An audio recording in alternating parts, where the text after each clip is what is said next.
और मुझे बिहारी होने पर बहुत बड़ा गर्व है। धूप में भी जाएंगे तो ऐसे हम रख लेंगे।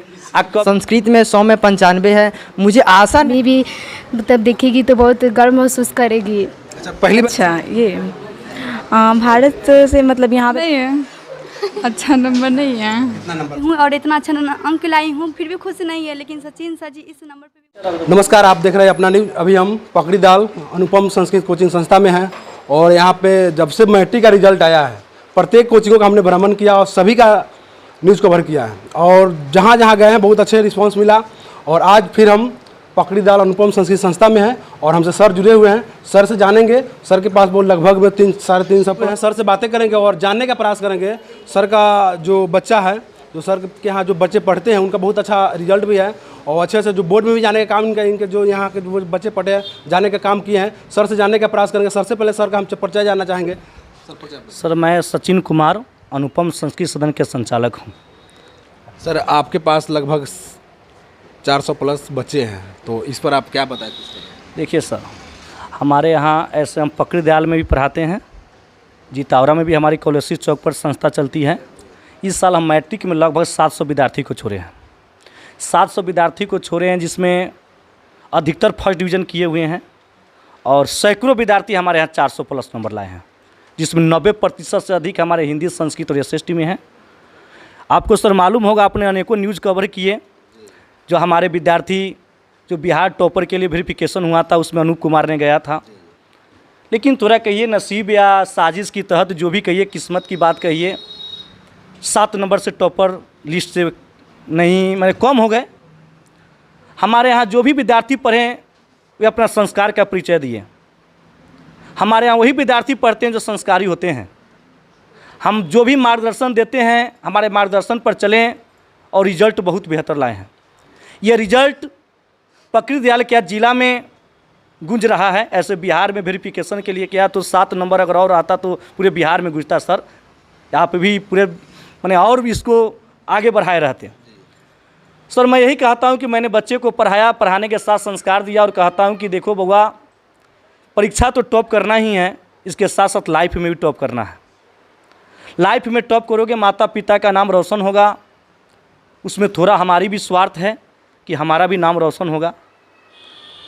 विद्यार्थी को मार्गदर्शन देते हैं, बहुत ज़्यादा मेहनत करते हैं और मेहनत करके अपने इस मुकाम को हासिल किए हैं।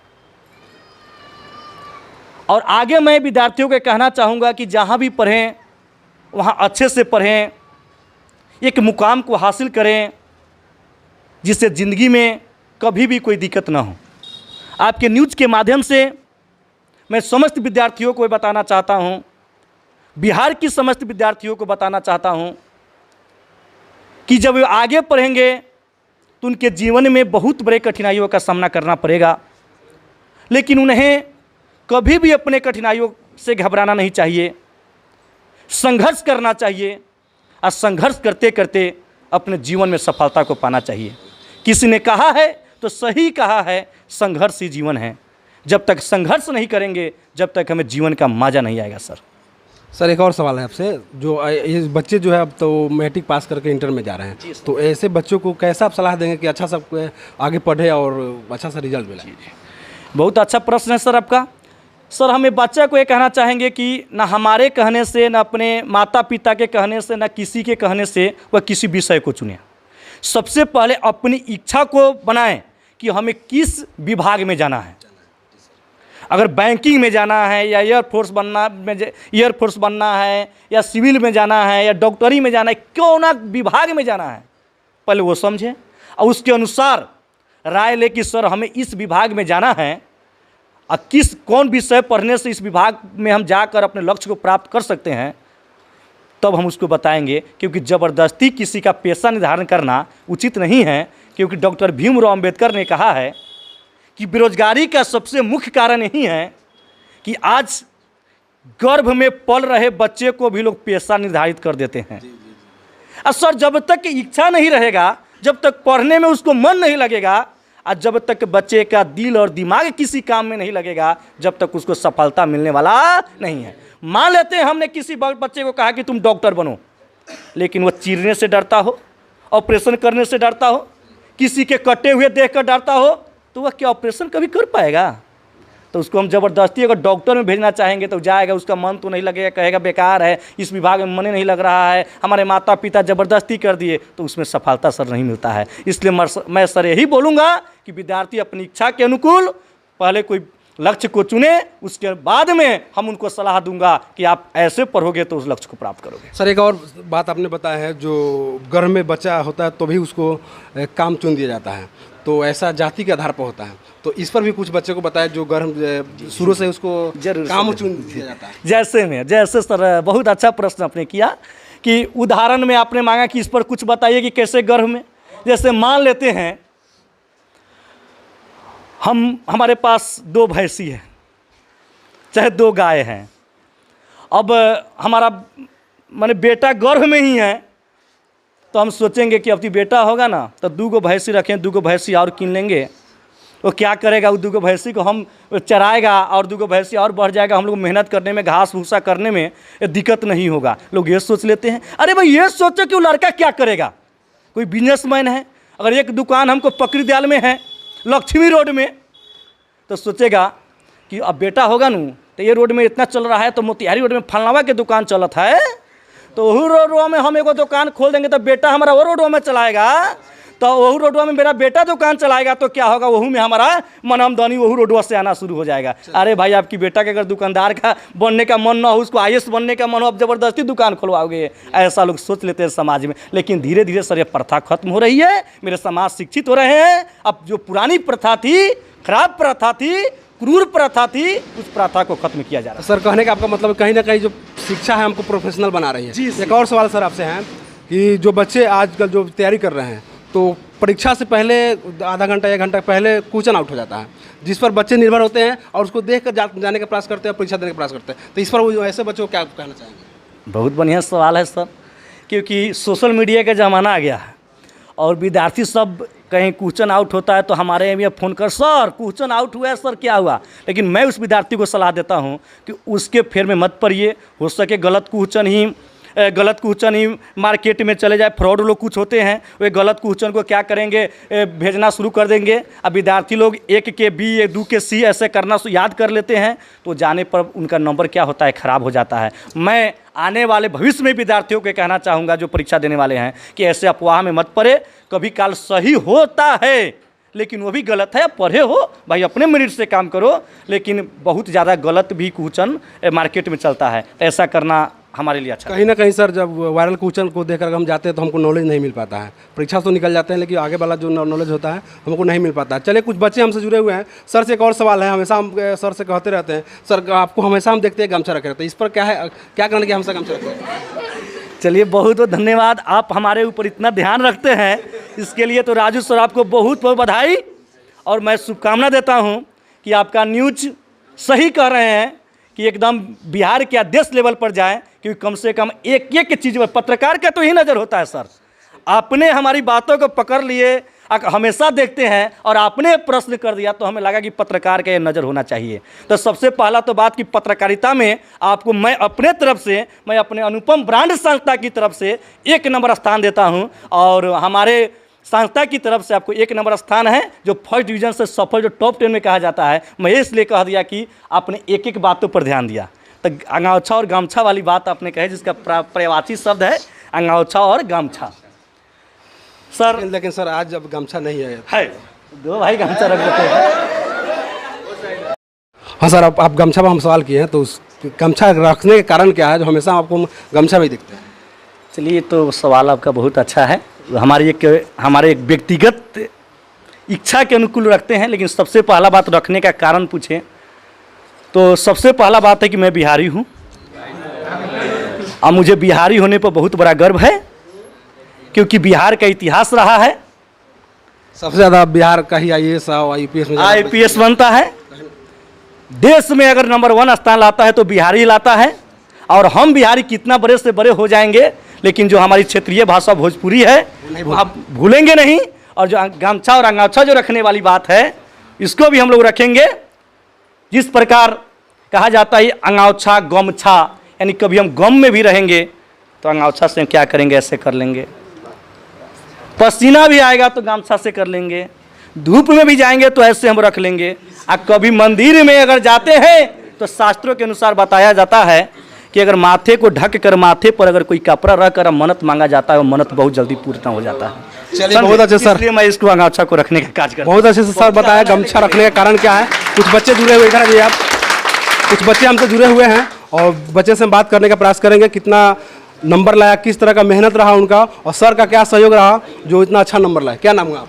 जी मेरा नाम अनूप कुमार है। हमने वर्ष 2022 के मैट्रिक एग्ज़ाम में कुल 500 अंक में से 471 अंक लाकर जिला में दूसरा स्थान प्राप्त किया। चलिए बहुत अच्छा दूसरा स्थान आप प्राप्त किए हैं। तो ये जो आप पढ़ाई किए और किस तरह का संघर्ष रहा आपके जीवन में जो आपने इतने अच्छे नंबर लाए?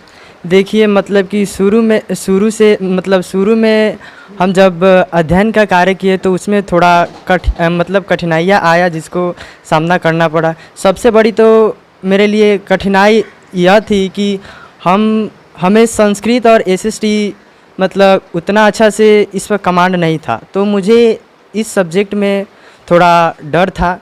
बात यह है कि ये मतलब जो भी मतलब ये संस्कृत एसएसटी हिंदी पढ़ाते हैं, जो भी विषय पढ़ाते हैं बहुत गहराई के साथ और पूरे सरल भाषा में पढ़ाते हैं और सभी विद्यार्थियों को अच्छे से समझ में आ जाता है, जिस कारण यहाँ पर हर वर्ष 10th के विद्यार्थियों का जनसंख्या अधिक रहता है। चलिए बहुत अच्छा आपने बताया कि जिस विषय में हमको डर था उस विषय में आपको कितना नंबर है?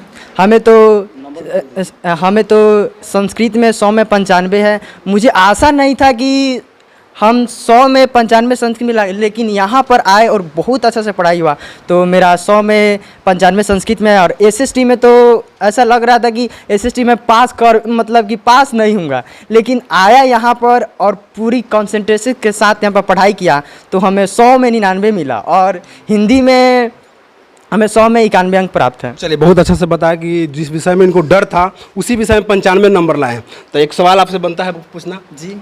चलिए एक सवाल है मेरा, हिरण्य पात्रेना किस शीर्षक से लिया गया है? ये मंगल पाठ का श्वेताश्वर उपनिषद से लिया गया है। मंगलम पाठ से लिया गया है। कुछ और बच्चे हैं जिनसे बातें करेंगे और इनका भी अच्छा सा नंबर लाया। आपका क्या नाम है? अमन कुमार। ओ कितना नंबर है? 360। 360 नंबर लाए हैं, बहुत अच्छा नंबर है। तो इस पर आप क्या कहेंगे? मैं बस इतना बोलना चाहूँगा कि मुझे विश्वास नहीं था कि मैं फर्स्ट डिवीज़न करूँगा। उसके बाद मैं अनुपम संस्कृत सदन में आया, जिसके बाद सचिन सर ने मुझे अच्छे से पढ़ाया और फर्स्ट डिवीज़न लाने का। यहाँ से कौन कौन विषय पढ़े आप? यहाँ से संस्कृत और एसएस और हिंदी। कितना नंबर है संस्कृत में? संस्कृत में 65, हिंदी में 71, एसएसटी में 62। कुछ और बच्चे हैं जानने का प्रयास करेंगे। आपका क्या नाम है? विष्णु कुमार। और कितना नंबर है आपका? 388 नंबर। पिताजी क्या करते हैं? ये दुकानदार है। दुकानदार है। 388 नंबर लाए हैं। तो किन किन का सहयोग रहा जो आपने इतना अच्छा सा नंबर लाया और कहीं ना कहीं आप टोला जो भी आस पड़ोस में है वो नाम रोशन किए? हम तो कह रहे हैं कि शुरू से ही पहले तो गोदावरी स्कूल से पढ़े, वो नर्सरी से लेकर 9th तक अच्छा पढ़ाई हुआ। उसके बाद 10th में जो भी विषय है वह हम एक सरस्वती क्लासेस से, जिसमें साइंस और मैथ की पढ़ाई की, और अनुपम संस्कृत सदन से एसएसटी और संस्कृत और हिंदी की पढ़ाई की, जिसमें हमें अच्छे अंक प्राप्त हुआ है। इन सभी टीचरों एवं अभिभावकों को मैं बहुत ही अच्छा कहता हूँ और मुझे सभी विषय में अच्छा ही नंबर आया है। विवेक कुमार। और कितना नंबर है? 81 नंबर। सेकेंड डिवीजन जी, सेकेंड डिवीजन पर। संस्कृत में मेरा नंबर है 54। बहुत अच्छा, 54 नंबर भी ला। आपका क्या नाम है? विक्रम कुमार। कितना नंबर है आपका? 316। 316 नंबर, बहुत अच्छा नंबर आया हुआ है। तो आप बच्चे, आपका क्या नाम है सर? विष्णु कुमार। और कितना नंबर है आपका? 416। 416, बहुत अच्छा नंबर उठाया। आप पीछे क्यों थे? बस ऐसा ही। ऐसे क्यों? जब जिसका अच्छा नंबर रहता है तो आगे रहने का पड़ेगा, तो आप पीछे रह रहे हैं। चलिए 416 नंबर आप लाए हैं तो कहीं ना कहीं आपने टोला पड़ोसा का नाम रोशन किया, अपने गांव का नाम रोशन किए हैं। तो इस पर क्या कहेंगे आप? जी देखिए, हमको सबसे ज़्यादा दिक्कत एसएसटी में था। जैसा कि हमको इतिहास पढ़ने में बिल्कुल मन नहीं लग रहा था, उसका सन ईस्वी नहीं याद होता था। सचिन सर के पास है, बहुत बढ़िया से एसएसटी पढ़ाया, मतलब एक एक क्वेश्चन पढ़ाते थे पूरा गहराई में। असहयोग आंदोलन, हरियाली क्रांति, बहुत सारे क्वेश्चन जो मुझे नहीं आते थे, याद नहीं होता, बोलने पर याद हो जाता था। चलो हिंदी भी पढ़े होंगे। और एक क्वेश्चन कर सकते हैं आपसे हम, श्रम विभाजन और जाति प्रथा। डॉक्टर भीमराव अम्बेडकर। अभी पूछे कहाँ से सवाल? श्रम विभाजन और जाति प्रथा से आप क्या सीखते हैं? श्रम विभाजन और जाति प्रथा से हम यही सीखते हैं कि हमें अपने इच्छा के अनुसार कार्य करना चाहिए, किसी के प्रेशर में आके नहीं काम करना चाहिए। जैसे कि मेरे पिताजी सहारा इंडिया में एम्प्लॉय का काम करते हैं, तो ऐसा नहीं कि हम उधरे उसे काम करना है, हमको बढ़िया पद पर जाना है। चलिए बहुत अच्छा, बहुत बढ़िया पद पर जाना है आपको। तो एक और सवाल दीजिए, भारत से हमने क्या सीखा, इस शीर्षक के लेखक का नाम क्या है? भारत से हमने क्या, मैक्स मुलर। चलिए बहुत अच्छा, मैक्स मुलर, बहुत अच्छे से जवाब दिया। अभी हमसे जुड़ी हुई है, उनसे जानने का प्रयास करेंगे। ये भी अनुपम संस्कृत कोचिंग में ही पढ़े हैं और यहीं पे इनको सम्मानित किया गया है। इनको जिनसे जानने का प्रयास करेंगे कितना नंबर है और क्या कैसे संघर्ष रहा आपका जो आप इतना अच्छा नंबर लाए। क्या नाम है? जी सालू कुमारी। कितना नंबर है? जी 435। 435, बहुत अच्छा नंबर है। तो किनको से रह देते हैं 435? जी तो मैं अपने गोदावरी विद्या संस्थान जहाँ मैं बचपन से पढ़ी हूँ और मैं लॉकडाउन की वजह से मुझे स्कूल छोड़ना पड़ा और मैं जो कोचिंग संस्था पढ़ी वो मुझे बहुत अच्छा पढ़ाए। गोदावरी स्कूल के ही टीचर लगे और बहुत अच्छा पढ़ाए। और संस्कृत में कितना नंबर है? मेरे संस्कृत में 93 है। कहाँ संस्कृत पढ़े थे? जी संस्कृत अनुपम कोचिंग सेंटर में पढ़े थे। चलिए बहुत अच्छा, 435 नंबर लाई है और बहुत अच्छे से पढ़ी। तो कैसे आप तैयारी किए, जो बच्चे आने वाले पढ़ रहे हैं तो उनको कुछ संदेश देना चाहेंगे आप? जी मैं यही संदेश देना चाहती हूँ कि डरना नहीं चाहिए, क्योंकि सचिन सर जी एक गार्जियन की तरह पढ़ाएं। कोई भी समय हमको नहीं समझ में आता था, हम उतना मतलब चाहते थे कि सब वेरीफाई करके पढ़ाएं। तो सचिन सर जी एनी टाइम उपलब्ध रहे, जब भी हम कॉल करते या घर पे चाहे एनी टाइम जब भी हमको प्रॉब्लम होता था बुलाते थे। हमको ये बहुत अच्छा लगा कि एक गार्जियन की तरह पढ़ाएं। इनके लिए मैं बहुत शुक्रिया करती हूँ और बहुत सभी टीचर बहुत अच्छे पढ़ाएं। लेकिन आज भी मैं यहाँ पे हूँ और इतना अच्छा अंक लाई हूँ, फिर भी खुश नहीं है। लेकिन सचिन सर जी इस नंबर पर भी मुझे बोले खुश रहने के लिए। अच्छा, आज आपको मेडल पहनाकर सम्मानित किया गया है, तो आप कैसे महसूस कर रहे हैं? बहुत अच्छा महसूस कर रहे हैं और मैं सचिन सर जी को यही कहूँगी कि आप बहुत अच्छा पढ़ाते हैं। इस टाइप से आप सभी को पढ़ाइए, हर बच्चा को अपने गार्जियन टाइप से पढ़ाते हैं और पढ़ाते ही रहिएगा, सभी को अच्छा से पढ़ाइएगा, यही बोलेंगे। अच्छा, जब आप पास किए थे तो लगभग कितना मिठाई बांट दिए होंगे? मैं मिठाई नहीं बांटी क्योंकि मुझे नंबर से खुशी नहीं मिली थी। फिर भी सचिन सर बोलते जो भी अच्छा होता है, जो भी होता है बहुत अच्छा होता है। फिर भी हम इनके चलते मैं मिठाई कुछ को खिलाई और इनके लिए भी लाई हूँ खुशी में। चलिए बहुत अच्छा, इनका 435 नंबर, फिर भी इतने नंबर से संतुष्ट नहीं है। कुछ और छात्र आए हैं जो हमसे जुड़े हुए हैं, इनसे बातें हैं। क्या नाम है आपका? मेरा नाम सुषमा राज है। और कितना नंबर है? मेरा 428 है। 428, बहुत अच्छा नंबर है। तो आप 428 जो नंबर आया, किस तरह का संघर्ष रहा जो आपने बहुत अच्छे से तैयारी करके 428 नंबर लाया? देखिए सबसे ज़्यादा मतलब जो टीचर पढ़ाते हैं उनके शिक्षा, तो उनको जो पढ़ाते हैं उनको ध्यान से सुनना चाहिए और जो बच्चे हैं पढ़ रहे हैं ना उनको ध्यान से पढ़ना भी चाहिए और जो टीचर बता रहे हैं पूरा होमवर्क को कंप्लीट करना चाहिए। चलिए बहुत अच्छा। आगे आपके आगे का जो लक्ष्य है, क्या करना चाहेंगे आप? फिलहाल में हम इंटर में हम बायो लेके पढ़ना चाहते हैं। चलिए कहीं ना कहीं बायो से डॉक्टर में जाना चाहते हैं। चलिए आपका क्या नाम है? काजल कुमारी। कितना नंबर है? 325। 325 नंबर फर्स्ट डिवीजन लाए हैं, तो फर्स्ट डिवीजन क्या कहना चाहेंगे आप? मैं यही कहना चाहती हूँ कि सचिन सर बहुत अच्छा पढ़ाते हैं। मुझे उम्मीद नहीं था कि फर्स्ट डिवीज़न आएगा, लेकिन सचिन सर के पास आया तो मुझे उम्मीद हो गया कि बहुत अच्छा पढ़ाते हैं सचिन सर। और चलिए बहुत अच्छा। आपका क्या नाम है? सिमरन कुमारी। कितना नंबर है? 438। 438 नंबर लाए। पापा जी क्या करते हैं?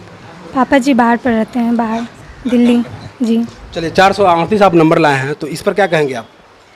इस पर यही कहना चाहूँगी कि यहाँ पे बहुत अच्छा पढ़ाई होता है और हमने गोदावरी स्कूल से पढ़ा, यूकेजी से ही पढ़ा है गोदावरी से, और यहाँ पर 10th में आकर अनुपम संस्कृत कोचिंग में पढ़ा। और का लक्ष्य क्या है? आगे का लक्ष्य है इंटर में साइंस लूँगी अभी। चलिए बहुत अच्छा। आपका क्या नाम है? खुशी कुमारी। और खुश कितना नंबर है खुशी? 408। 408, बहुत अच्छा नंबर है। तो 408 आप नंबर लाए, तो किन किन का योगदान रहा आपके पढ़ाई में तो आज 408? हम अपनी सफलता का श्रेय सचिन सर और अपने माता पिता को देते हैं। अच्छा, आपको मेडल पहनाकर सम्मानित किया गया, तो आप इस पर क्या कहेंगे, कैसा महसूस कर रहे हैं? हम बहुत अच्छा महसूस कर रहे हैं और मेरे पिताजी मम्मी भी मतलब देखेगी तो बहुत गर्व महसूस करेगी। अच्छा, मुस्कान कुमारी। कितना नंबर है? 394। 394, बहुत अच्छा नंबर है। 400 से लगभग आप 6 नंबर से पीछे हैं। तो आगे का लक्ष्य क्या है आपका? मैं आगे कॉमर्स लेना चाहती हूँ इंटर में। कॉमर्स से पढ़ना चाहिए। संस्कृत पढ़ने में मन लगता है? यस सर, सचिन सर बहुत ही अच्छा पढ़ाते थे। यस सर, यहाँ से मैं संस्कृत, SST और हिंदी पढ़ी हूँ। भारत से हमने क्या सीखा? मैक्स मुलर हैं इसके लेखक। भारत से मैक्स मुलर जब मेरे भारत में आए थे तो उन्होंने किस एरिया को टारगेट किया था? गांव से। सबसे पहले जी। गांव से ही भारत को हमको भारत मिला, हमको कहीं ना कहीं शहर से भारत नहीं मिला। आपका क्या नाम है? खुशी कुमारी। कितना नंबर है? 360। 360, बहुत अच्छा नंबर है 360। आगे का लक्ष्य क्या है आपका? साइंस लेके आगे पढ़ना है। डॉक्टर बनना है? डॉक्टर या इंजीनियरिंग साइड में, मेरे भैया है ना मेडिकल से ही पढ़ते हैं, तो सोचे हम भी उसी साइड में जाने के लिए।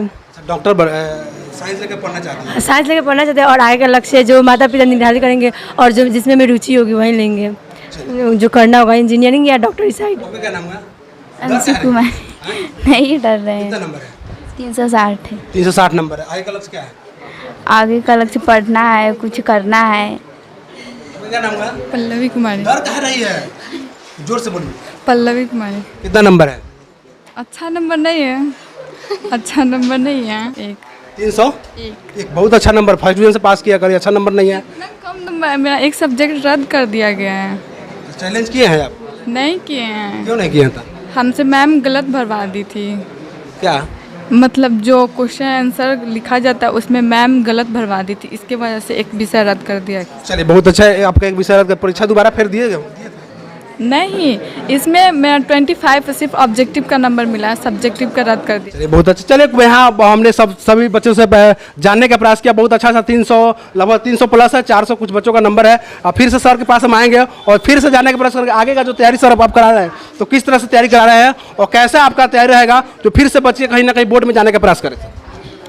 सर देखिए, हम यही सोचेंगे कि मैट्रिक में बउआ लोग ये जो पढ़ा अच्छा किया, बोर्डों तक गया, लेकिन आगे इंटरमीडिएट में जहाँ भी पढ़ेंगे लोग, अगर साइंस लेंगे, आर्ट्स लेंगे, कॉमर्स लेंगे, तो ये तीनों संकाय में तो हिंदी की तैयारी होती है। तो हिंदी का मार्गदर्शन तो हमारा रहेगा ही, क्योंकि हमारे विद्यार्थी कोटा रहते हैं, पटना या मुजफ्फरपुर या दिल्ली रहते हैं, लेकिन एग्जाम के समय बोलते हैं कि सर हिंदी का नोट्स कम से कम दे दीजिए, कि आप बहुत संक्षिप्त तरीके से जो नोट्स बनाते हैं पढ़ने पर बहुत जल्दी समझ में आ जाता है। तो वहाँ तक भी हमने भेजने का कार्य करते हैं। तो वो तो मार्गदर्शन मेरा ये लोगों के साथ हमेशा रहेगा जब तक ये लोग और कोई अपना लक्ष्य को प्राप्त नहीं कर लेते हैं।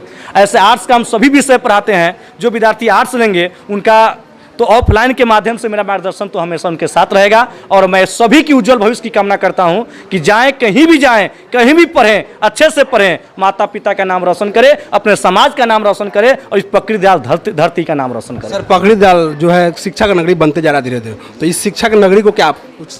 जी, पकड़ी दयाल शिक्षा की नगरी इसलिए हम कहेंगे कि पहले यहाँ मैट्रिक की कोचिंग भी एक दो ऐसा था, लेकिन बहुत अनेकों कोचिंग खुल रहे हैं। इससे हम लोगों को खुशी मिलती है कि चलिए भाई, कम से कम शिक्षा को और आगे बढ़ाया जा रहा है। हम सभी जितने भी शिक्षकगण हैं मिलकर आगे बढ़ा रहे हैं। हमें किसी भी शिक्षकगणों से द्वेष नहीं है। हम कहते हैं सबको ही पढ़ाएं, मतलब सबका साथ, सबका विश्वास, सबका विकास हो, यह मेरा भी कथन है। सबको ही आगे बढ़े, विद्यार्थियों को संस्कार के साथ शिक्षा दे, आगे बढ़ाएं। और मैं पकड़ी दयाल की धरती को इसलिए शिक्षा की नगरी की ओर कह रहा हूं कि पहले मैट्रिक तक के टीचर अच्छे नहीं थे, आज मैट्रिक तक के हो गए, इंटर के भी अच्छे टीचर हो गए, साइंस का भी हब बन रहा है, कॉमर्स का भी हब बन रहा है, आर्ट्स का भी हब बन रहा है, यहाँ तक कि कंपटीशन की क्लास भी यहाँ खुल रही है। इसलिए कहा जा सकता है कि पकड़ी दयाल अब मेरे शिक्षा की नगरी बन रही है। चलिए सर, जो मेरे साथ जुड़े हुए थे सचिन सर थे, और इसी के साथ अगर वीडियो आपको अच्छा लगे तो लाइक, कमेंट और अपनी प्रतिक्रिया जरूर दीजिएगा। मेरे साथ मनीष कुमार।